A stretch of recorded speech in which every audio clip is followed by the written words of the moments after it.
आज की ये कहानी आप सबके लिए बहुत ही खास है। वैसे तो ये कहानी पूर्ण रूप से काल्पनिक है, लेकिन अगर व्यक्ति इस कहानी के महत्व को समझ ले, उद्देश्य को समझ ले, तो वो उन गलतियों को दोबारा नहीं करेगा जो वो आज से करता आ रहा था। इससे पहले आप इस कहानी में खो जाएं, इस चैनल को अभी सब्सक्राइब कर लें। बहुत समय पहले किसी राज्य में एक बहुत ही विलक्षण साधु आता है। वो साधारण साधुओं की तरह उपदेश न करता, बल्कि लोगों के बीच जाता, गांव में बसे लोगों के आसपास घूमता टहलता, उनका मूल्यांकन करता। वहाँ के लोगों का बुद्धि का स्तर जानने के बाद वह साधु उसी तरह से उपदेश देता, उन्हें सही रास्ता बताता, क्या सही है और क्या गलत। इसी तरह वह साधु किसी और गांव में प्रवेश करता है। कुछ दिनों तक वह गांव के लोगों का मूल्यांकन करता है। एक दिन वह राज दरबार में राजा से पूरे राज्य में घोषणा करने को कहता है, जो इस राज्य का सबसे दुखी व्यक्ति होगा, जिसका दुख सबसे अधिक होगा, मैं उसे ये बेशकीमती हीरा दूंगा। इसकी कीमत अनमोल है, इसकी कीमत अब तक कोई नहीं बता सका है। जिसे ये हीरा मिल जाएगा, उसके सबसे बड़े दुख की अंत हो जाएगी। लेकिन मेरी शर्त है, मैं ये हीरा उसी व्यक्ति को दूंगा जिसका दुख इस संसार में सबसे बड़ा होगा। राजा ने साधु के बातों को सुनकर बेहद प्रभावित हुआ। उसने तुरंत ही पूरे राज्य में घोषणा करवा दी, अमुक तिथि को सभी लोग अपने अपने दुख का वर्णन कर इस हीरे की महत्वाकांक्षा को दर्शाएंगे। जिसका दुख सबसे बड़ा होगा, वो इस हीरे को प्राप्त कर सकेगा। भिन्न भिन्न राज्यों में यह बात हवा की तरह फैल गई। सभी राज्यों से बहुत दुखी व्यक्ति आने लगे। उस राज्य में तरह तरह की दुखी व्यक्तियों की भरमार लग गई। सभी को वो हीरा चाहिए था।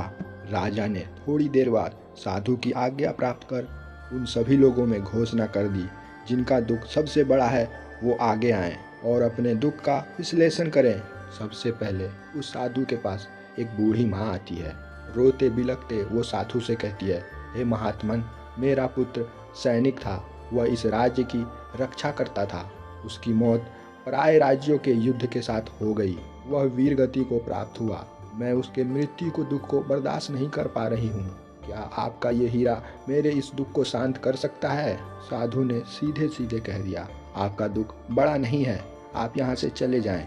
वह महिला साधु को अपशब्द कहते हुए वहाँ से चली गई। उसके बाद उस साधु के पास एक ऐसी स्त्री आती है जो बेहद कुरूप थी।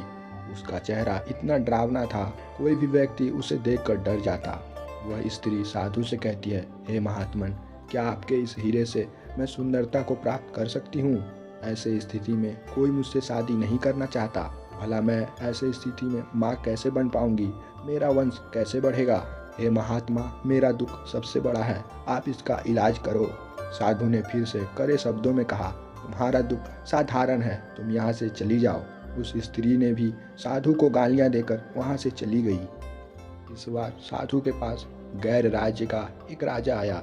राजा ने उस साधु से कहा, हे महात्मन, मैंने अब तक 100 रानियों से शादी कर रखा है, लेकिन किसी रानी से मुझे पुत्र की प्राप्ति नहीं हो रही है। मैं इस बात से बहुत चिंतित रहता हूँ। आखिर मेरे राज्य का मेरे मरने के बाद कौन देखभाल करेगा? मेरे वंश को आगे कौन बढ़ाएगा? अगर योग्य राजा न मिला तो मेरे साथ साथ मेरे प्रजा भी दुख को प्राप्त होंगे। हे महात्मन, आप ये हीरा मुझे दे दें, मेरा दुख सबसे बड़ा है। महात्मा ने राजा को कहा, आपका दुख सबसे साधारण दुख है, यहाँ के भीड़ में इससे भी बड़े बड़े दुखित लोग खड़े हैं, उनको मौका दें। वह राजा वहाँ से चला गया। इसके बाद साधु के पास शादीशुदा पति पत्नी आते हैं।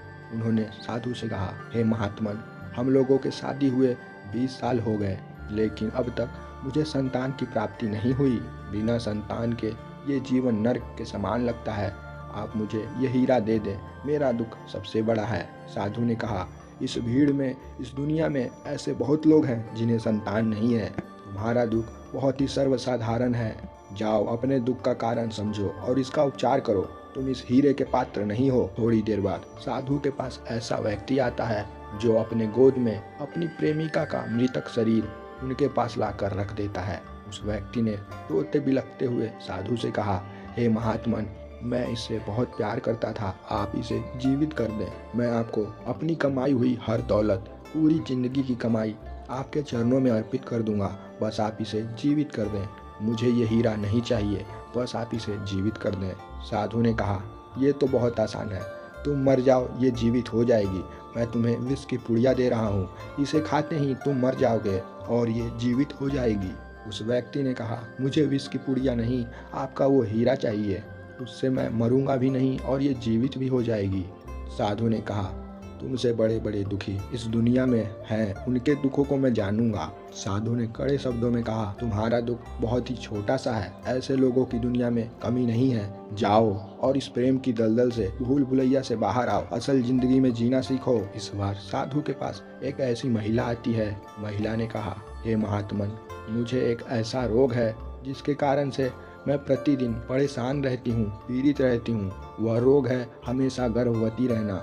हे महात्मन, मैं हर अगले 9 महीने में संतान की उत्पत्ति कर देती हूँ। अब तक मैंने 16 पुत्र और 16 पुत्रियों को जन्म दे दिया है। क्या आजीवन मैं ऐसे ही औलाद को ही उत्पन्न करती रहूँगी? क्या इसीलिए मेरा जन्म हुआ है? हे महात्मन, मेरी इस बीमारी से मैं बहुत परेशान हूँ, मेरा इलाज करें, मेरा ये दुख सबसे बड़ा है। साधु ने कहा, इस दुख का कारण तुम खुद हो, ये कोई बीमारी नहीं, बस तुम्हारा वासना है। तुम अपने वासना को काबू में करो। तुम्हारा दुख सबसे बड़ा नहीं, तुम इस हीरे के योग्य नहीं हो। इसके बाद साधु के पास एक ऐसा व्यक्ति आता है जिसका पुत्र हमेशा बीमार रहता था। व्यक्ति ने साधु से कहा, हे महात्मन, मैंने अपने पुत्र की इलाज हर देश के कोने कोने में करवाया, हर बड़े वैद्यों से करवाया, अच्छे अच्छे साधुओं से इसकी नज़र उतरवाई, लेकिन ये कभी भी स्वस्थ नहीं हुआ। हे महात्मन, मेरा ये दुख सबसे बड़ा है, मेरा पुत्र का इलाज कैसे होगा? आप मुझे ये हीरा दे दें। साधु ने कहा, तुम तो अपने कर्मों के फल भोग रहे हो, तुम्हारा ये दुख साधारण है, तुम इस हीरे के योग्य नहीं हो। इसके बाद साधु के पास एक ऐसा व्यक्ति आता है जो बहुत चिंतित था। उसके पास किसी चीज़ की कमी नहीं थी। व्यक्ति ने साधु से कहा, हे महात्मन, मेरे पास किसी चीज़ की कमी नहीं है, मेरे पास दुनिया का हर सुख है, मेरे पास कोई दुख नहीं है, मेरे मन में बस एक चिंता का विषय है, वही मैं आपसे जानना चाहता हूँ। महात्मन, इस जन्म में मैं इतना संपन्न हूँ, लेकिन एक न एक दिन मेरी मौत जरूर होगी और मैं फिर से जन्म लूँगा। मैं आपसे यही जानना चाहता हूँ कि इस जन्मने और मरने के चक्र से मैं आज़ाद कैसे हो सकता हूँ।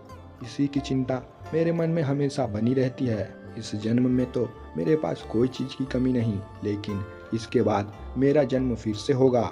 हर व्यक्ति की मौत निश्चित है, उसी तरह से मेरी भी मौत होगी। आप मुझे बस ये बताएं, मैं जन्म और मरण से आज़ाद कैसे होऊंगा?